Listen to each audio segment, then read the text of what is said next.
Okay children, now we'll continue from page 30 from cocoon to silk. Now in this we'll learn how we'll make from cocoon to silk. For obtaining silk, moths are reared and their cocoons are collected to silk thread. Now silk के लिए moth को लेते हैं, उनको collect करते हैं और फिर उसमें से silk thread obtain करते हैं. Rearing silkworm. A female silk moth lays hundreds of eggs. जैसे कि हमको पता है कि सिल्क मोथ जो होते हैं वो hundreds of egg एक साथ ले कर देते हैं. The eggs are stored carefully on strips of cloth. छोटे से क्लोथ में लेके या फिर पेपर में उसको स्टोर करते हैं और उसको सिल्कवॉर्म फार्मर को स्वेल कर देते हैं. The farmers keep eggs under hygienic condition. Hygienic is बहुत क्लीन होता है और सुटेबल फॉर एग्स होता है. Hygienic condition and under suitable condition जहाँ पे टेम्परेचर प्रॉपर होता है, ना ज्यादा गर्म ना ज्यादा ठंडा, टेम्परेचर एंड ह्यूमिडिटी, ताकि एग्स प्रॉपरली हैच हो सके.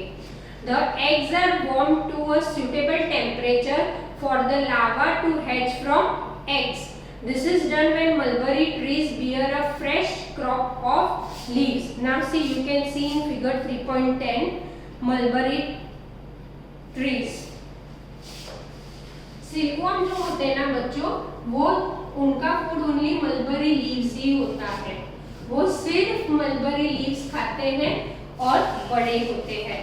The eggs are warmed to suitable temperature for the larva to hatch from eggs. This is done when mulberry trees bear a fresh crop of leaves. The larvae called caterpillars or silkworms eat day and night and increase enormously. Enormously का meaning क्या होता है children? Big in size, big, huge, large. Okay, big, enormously in size. फिर on page 31. The larvae are kept in clean bamboo. Bamboo से बनी हुई tray होती है, उसमें रखते हैं along with freshly chopped mulberry leaves. जैसे कि मैंने आपको बताया कि silk moth only mulberry leaves खाते हैं. After 25 to 30 days, see the duration children. After 25 to 30 days, the caterpillars stop eating and move to tiny chambers of bamboo. जो bamboo tray में जो वो लोग वहाँ शिफ्ट हो जाते हैं. इन ट्रे तो स्पिन ककून्स 25 to 30 डेज जब उन लोग खा के उनकी साइज हो जाती तो वो ककून बनाने के लिए जाते हैं. अभी ट्रे में छोटी छोटी स्टिक्स रखी होती है. स्मॉल रैक्स और ट्विग्स, ट्विग्स मतलब छोटी छोटी स्टिक्स रखी होती है जिसके ऊपर सिल्क मोथ चढ़ के उस पे ककून वीव करते हैं. स्मॉल रैक्स और ट्विग्स में be provided in the trays to which cocoons get attached. The caterpillar or silkworm spins the cocoon inside which develops the silkworm. जैसे कि बताया ये ककून में जो होता है वो सिल्क मोथ बड़ा होता है, वो कैटरपिलर बड़ा होके सिल्क मोथ बनता है.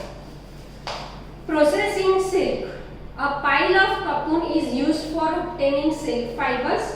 The cocoons are kept under the sun or boiled or exposed to steam. अभी जो cocoon हो गए रेडी, कैटरपिलर ने उनको स्पिन करके cocoon बना दिए, तो ये जो सिल्क फार्मर्स होते हैं वो क्या करते हैं, वो सारे cocoons लेके या तो उसको सन में छोड़ देते हैं या फिर उसको गर्म पानी में बॉइलिंग वाटर में डाल देते हैं. उससे क्या होगा कि सारे अंदर के जो मॉथ होते हैं वो मर जाते हैं, ऊपर का जो लेयर होता है वो उससे सिल्क थ्रेड ऑब्टेन होता है.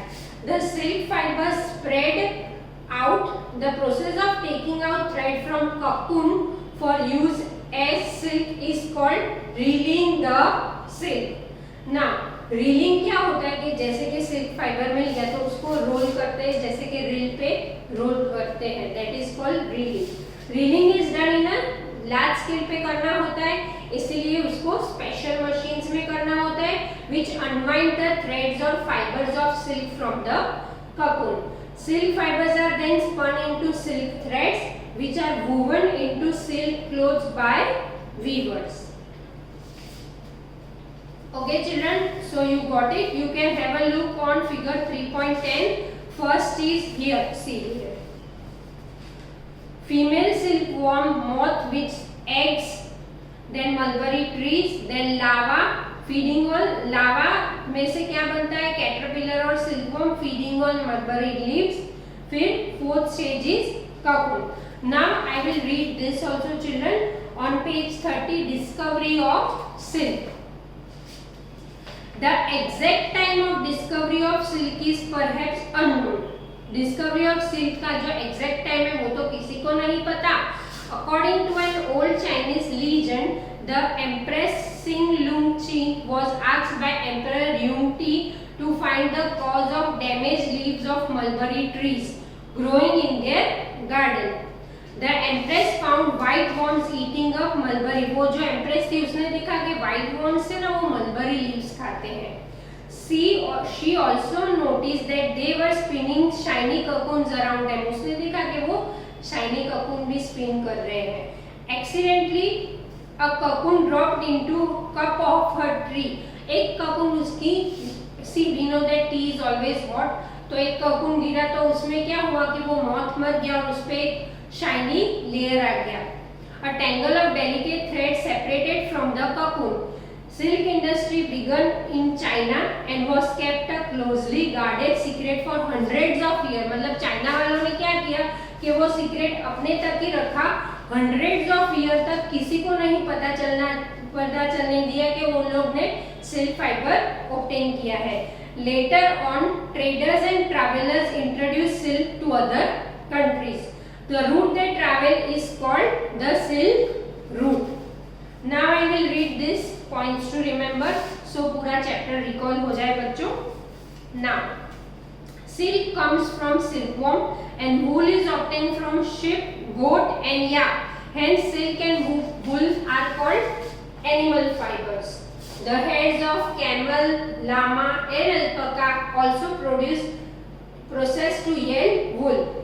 In India mostly, India में generally silk sheep में से मिलता है. Are reared for getting wool. Sheep hair is sheared off from the body. Scoured, ये सारे steps है.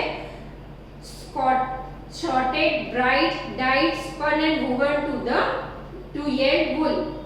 Silkworms are caterpillars of silk moth. During their life cycle, the worms spin cocoons of silk fibers. Silk fibers are made of protein.